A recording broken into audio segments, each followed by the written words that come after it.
2050 एक साल नहीं, एक ऐसी डेट है जिसके बारे में लोगों ने हजारों प्रेडिक्शन किए हैं। कोई कहता है समुद्र शहरों को निगल जाएंगे, कोई कहता है इंसान मार्स पे रहने लगेगा, और कुछ लोग तो इतना भी बोल देते हैं कि 2050 तक दुनिया खत्म हो जाएगी। लेकिन सच क्या है? क्या वाकई दुनिया खत्म हो जाएगी या फिर हम एक नई दुनिया में जी रहे होंगे? क्लाइमेट चेंज, ये वर्ड हमें आजकल हर जगह सुनाई देता है, पर क्लाइमेट चेंज होता क्या है? मोस्टली लोग क्लाइमेट चेंज को सिर्फ ग्लोबल वार्मिंग समझते हैं, बट एक्चुअल प्रॉब्लम सिर्फ हीट नहीं है। क्लाइमेट चेंज पूरा वेदर सिस्टम डिस्टर्ब कर देता है। अर्थ का एवरेज टेम्परेचर इंक्रीज होने की वजह से हीट वेव्स स्ट्रॉन्ग होती हैं। मतलब हवा इतनी गर्म हो जाती है कि वो इंसानी शरीर के लिए बर्दाश्त से बाहर हो जाती है। ग्लेशियर मेल्ट होने लगते हैं। जब अर्थ का टेम्परेचर बढ़ता है तो पहाड़ों पे जमी बर्फ तेजी से पिघलने लगती है। इसका इम्पैक्ट ये होता है कि नदियों में अचानक बाढ़ आ जाती है और वही नदियां बाद में सूख जाती हैं। इतना ही नहीं, टेम्परेचर इंक्रीज से रेनफॉल पैटर्न अनस्टेबल होता है। इसका रिजल्ट बिन मौसम बारिश और फ्लड आती है। प्रॉब्लम ये है कि इंडिया ऑलरेडी डेंजर जोन में है। मतलब हम दुनिया की लगभग 18% पॉपुलेशन सपोर्ट करते हैं, लेकिन हमारे पास फ्रेश वाटर रिसोर्स 4% है। नदियां तेजी से सूख रही हैं और मिट्टी की नमी कम होती जा रही है और ग्राउंड वाटर रिचार्ज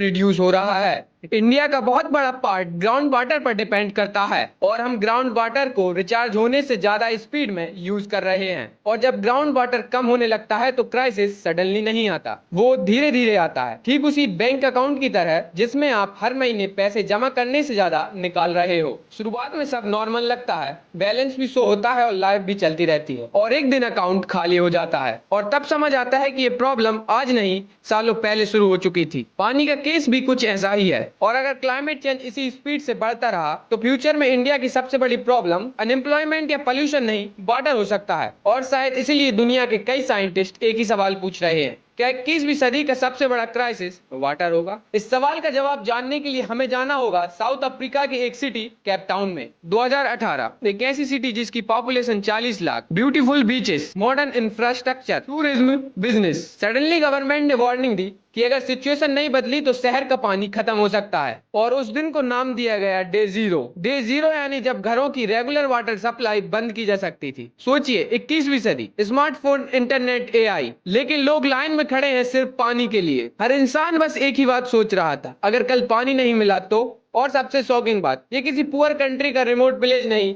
एक मॉडर्न सिटी थी। अब आपके दिमाग में एक बात चल रही होगी, ठीक है केप टाउन में हुआ सो हुआ, पर इंडिया में थोड़ी कभी होगा। इंडिया में तो इतनी बड़ी बड़ी नदियां हैं, गंगा, गोदावरी, यमुना, तो फिर किस बात की टेंशन? टेंशन इस बात की है कि वाटर क्राइसिस का मतलब सिर्फ पानी की कमी नहीं होता। कभी कभी प्रॉब्लम पानी की लोकेशन होती है, कभी टाइमिंग, कभी पॉपुलेशन, और कभी मैनेजमेंट। 2019 में चेन्नई में भी कुछ ऐसा ही हुआ था। सिटी के मेजर रिजर्व लगभग खाली हो गए। टैंकर की डिमांड इतनी एक्सप्लोड हो गई थी कि लोगों को पानी के लिए घंटों वेट करना पड़ता था। लेकिन ये सब क्लाइमेट चेंज से कैसे जुड़ा है, इस बात को थोड़ा डीपली समझना होगा। क्लाइमेट चेंज का मतलब सिर्फ ये नहीं कि हर जगह गर्मी बढ़ेगी। एक्चुअल प्रॉब्लम है इनस्टेबिलिटी। मान लीजिए पहले किसी रीजन में 100 यूनिट बारिश होती थी, शायद अभी भी 100 यूनिट बारिश हो, लेकिन 3 महीने में नहीं, सिर्फ 3 दिन में। रिजल्ट बाढ़, उसके बाद फिर एक लंबे समय तक सूखा। यानी पानी कम भी नहीं हुआ, फिर भी पानी की प्रॉब्लम क्रिएट हो गई। अब एक मिनट के लिए इमेजिन कीजिए, आज से लगभग 25 साल बाद की दुनिया,